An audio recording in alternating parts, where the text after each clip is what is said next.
Mag-isa tayo ng bawang. Mabilisan.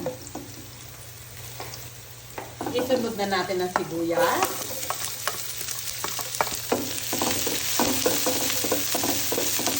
Ayan. Kung meron na siyang konting asin at paminta ito, so may timpla na, konti na lang. Madali nang magdagdag. Yan. So, lagyan natin ng nag-blender ako ng kamatis. Ganyan lang naman ang mga luto ng low carb.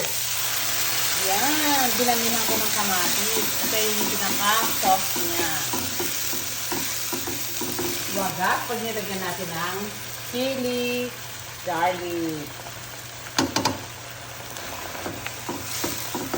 Yan. Pag kulong-kulunan siya, pwede na natin ilagay ang ating manok at pork chop. Ganyan lang kadali mag-remedyo.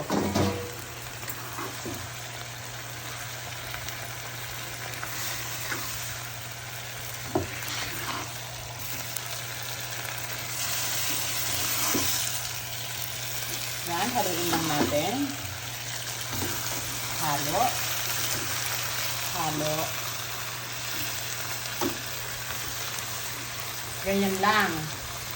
Tapos, slow cooking. Slow cooking. Lagyan natin ng arte-arte. Yan. Arte-arte lang.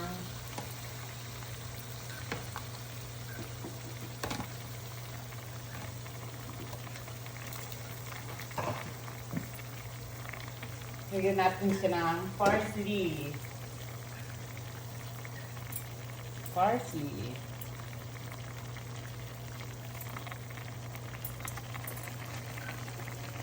Takpan na natin! Ganun lang kadaling gumawa ng paraan sa ating mga sobra. Sayang naman. Kahit manok o baboy pwedeng pagsamahin. Wow! Look. Yummy. Yan. Yummy talaga. Ayan, pagka ganyan na ang sauce niyan, luto na siya. So, patayin na natin. Ayan.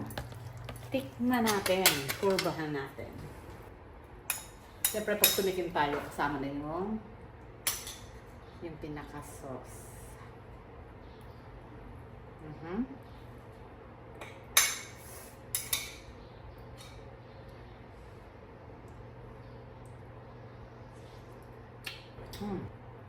Yung alam natin na meron siyang manok, kasi may baboy, puro baboy.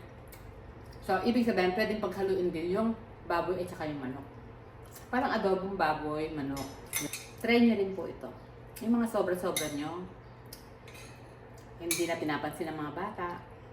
Tayong mga nanay ang pumansin at papansinin din nila pag luto na yan. Lalo na pag natikman nila, masarap. Okay? Thank you for watching. Kain tayo.